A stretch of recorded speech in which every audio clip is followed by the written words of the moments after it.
morning. I just want to do a quick walkthrough of all of the cards I did in round 1 of Kendra's Card Challenge 9, which is live today. So if you see the links below, you get the whole cutting guide and the full PDF of all the sketches, and then you can also get information on how you can post your makes to the Facebook group for Kendra's Card Challenge and potentially win. I guess one thing I didn't realize the first time I was working on them was that you can actually submit contributions once a month, and then there are also monthly drawings. But I want to show you what I did, as this is the first time I'm on Kendra's design team. To start out with, I actually miscut paper A incorrectly, which gives you basically means that you have to use, if you miscut it with a directional paper, essentially you have to rework card sketch 2, which you'll see in a second with the full set how that changed a bit. But this is an option, and for this I used the Spellbinders Time Offline kit, which is sort of outdoor and camping themed, so you're going to see a lot of that, and you can see it in some of these stamp sentiments as well. I also used a bunch of their chipboard sentiments and other things that are included in the kit. So yeah. So that's kind of one option. As you'll see, this second card changes quite a bit. But let us go through these in order. And if you want to follow along with the PDF, just check out the link below. So the first card sketch, I really like the idea of using craft cardstock in this, because it was kind of like a camping thing. And I like the idea of like a tag, sort of like sort of an outdoor notebook kind of journaling thing. So that's sort of where this first one came from.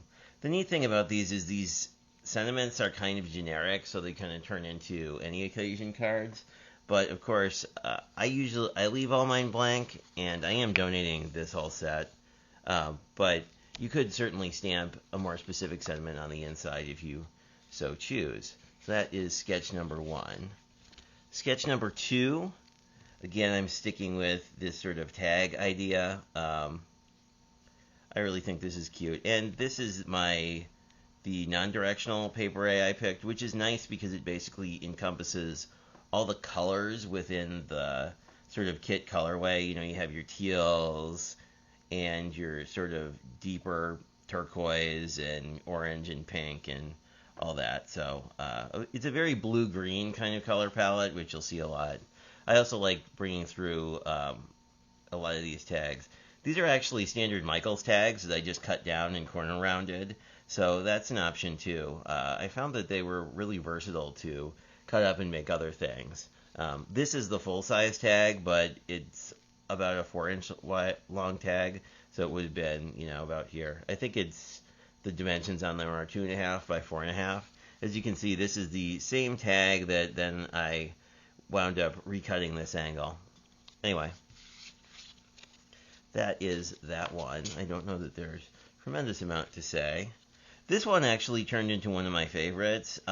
If you look at the sketch, this flag, banner, whatever you want to call it, is really here, but since I wanted to use this for a sentiment and I had this pretty big die cut, I actually moved it over. But I do think this Here's to Another Year of Adventures is just a really cool sentiment, and I think just with this kit, generally speaking, like, it has a lot of sentiments I haven't seen before or have in my collection, and I did a little ink blending on this. I do think that doing some brown or sort of lighter apricot tones on some of these white cardstocks really gives them a different look and feel, which is nice. On some of my Christmas cards I didn't do that, and I kind of regretted it later. This one I sort of mangled this cyclist, but this is also sticking pretty close to the colorway. I do like the navy matted under the turquoise, which isn't a thing I've done before, but I kind of wanted to do something that was more of a blue, because the plaid here has like a true blue in it. So, and then I used a lot of greens, not so much for Christmas, but to me, like, green is a very sort of outdoorsy, sort of verdant color. And the thing that's kind of neat about this is, even though like the scale of the leaf pattern and the background are the same, it doesn't really clash. So I would say when you're picking your 6 pieces of pattern paper, like having them all kind of together to sort of say, like, well, does anything not fit in here is worth doing. Moving on to the next one. These might actually be slightly out of order, but I stuck pretty close to the actual guide. So this one I thought was pretty cool. The bike ephemera came from the kit. As you can see, I kind of wasn't entirely accurate with cutting my square here, but I don't think you like notice it a ton. I don't know. I think that's sort of the vibe you get from a lot of these, because I'm definitely a measure once, cut once kind of crafter. So some of them come out a little bit wonky, but I kind of like that. Anyway, I like the, again, a lot of blues and greens and craft together. I like the sentiment off we go, just as sort of adventuring kind of thing. This one, which I think is actually comes in the set before the one I just showed you, but I really like this copper-colored cardstock that I picked up from Michaels. In the photos, it doesn't read as metallic as it does in real life. I think you can see how metallic it is because of the lighting that I'm using today, but I just really like this. And I like the map. I like maps a lot, so the idea of like map ephemera is pretty cool to me. And the actual paper pad, I think, has a true like a map pattern as well, which I didn't select for this, but this one I stuck mostly with the cream card base. Looking at it now, like I feel like some ink blending would have added a lot of dimension here, but this sticks out as kind of a nice simple card. I mean, I guess it depends on your aesthetic. I tend to like simple cards with like one focal point, so I really like this. And yeah, I basically used the flower to sort of offset these 3 embellishments. And I did have this, it's hard to see, it's almost a little less, it's more of olivey than the cardstock, but they're sort of these olivey embellishments that seem to go really well with this particular project. This is one of my favorites too. I used washi tape. This, I believe it either has a piece of cardstock as the border in the sketch, or I forget which sketch, but one of them has sort of a, like, use any kind of fancy border you want. If you have an edge die and want to cut out something a little more fancy. But I like the idea of like pulling in some metallics and some blue into this. Very happy they gave us a wood grain. There's a really good paper pad called Lumberyard, I think, from Cat Scrappiness. It just has all sorts of wood grains that I want to use in some project or other going forward, just because I like wood grain a lot and you don't see it a ton. Anyway, I really like the arrow here too. This is just one of the cards I like. If I had to pick like my top 3, it would definitely be in there. This is a super cool pattern too. This, I don't know if it reads on camera, but the location symbols are foiled. And the interesting thing is these are actually separate pieces. There's probably a process reel up, depending on when you're watching this, or will be in the near future, where you can see that like these two are, this is not a continuous piece. So that I thought was a really clever use of the leftover pattern paper. And the sleeping bag ephemera came from the same kit. So this is really all just one card kit and a bunch of extra cardstock. And again, I like the deer. I don't know, this one I like for its simplicity, I think. And I just really like this particular pattern in the set. Again, I think looking at this now, it's sort of doing a little more ink blending on this sort of, I don't know, darker taupe layer. I think you could add dimension to it. And you can also ink blend on top of the pattern paper. I certainly have a bunch of teals and other things. This one, I think I actually edited things to this after the process video, but this has like little map symbols and stars and stuff on it. I actually really like these mountains as just sort of a scene-making element, although I used it more as a focal piece. But pulling in the same tape, of course, again. Whoops, I don't know why I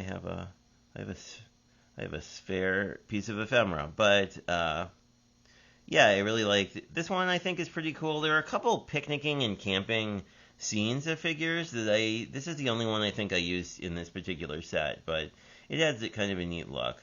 I wasn't sure if I want like the wood grain on top or on the bottom, but I don't know. I think it works in either way. I thought you got to see sort of the edge of this better if you used more of a contrasting pattern, but you know.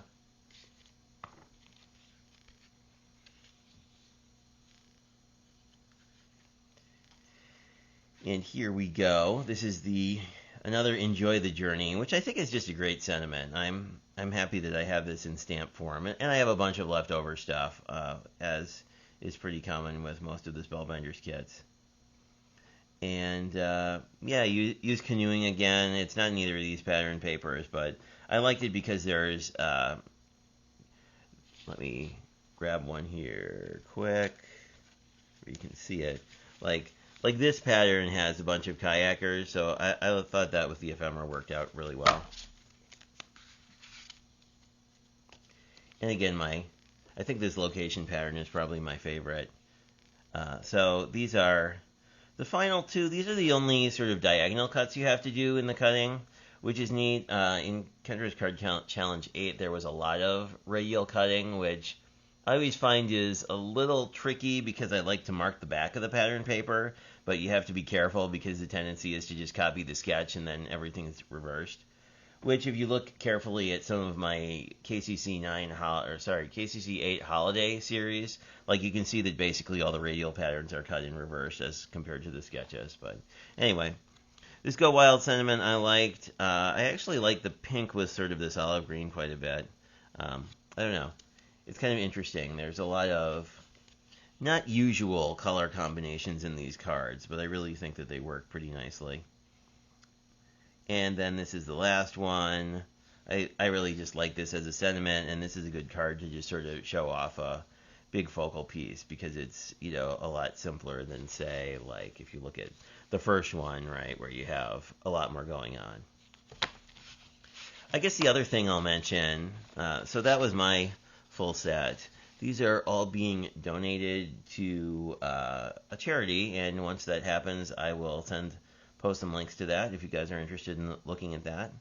But yeah, I don't know. I really liked this particular set of cards. I feel like they're different enough where they're kind of like cousins, but they don't look like you're doing 37 of the same card, which I like the sheet load of cards, but I don't know. I like sort of the mental challenge of having to like think about a new sketch every time. So, you know, this was a lot of fun, and I'm really looking forward to doing another round of these. I think it will likely be Valentine's Day, although I have a couple other, I have a couple stamp sets from Catherine Pooler and matching paper, so I might do something just sort of off the wall, depending on when Valentine's Day stuff is available. I also, as part of being on the KCC9 design team, got a My Favorite Things paper pad, so I need to place an order to get some stamps to work on that. So I'm thinking that will probably happen either in January or March, again, depending on how Valentine's Day works out. Anyway, thanks for checking this out. If you have thoughts on any of the cards, feel free to share them below, and have a great rest of your day.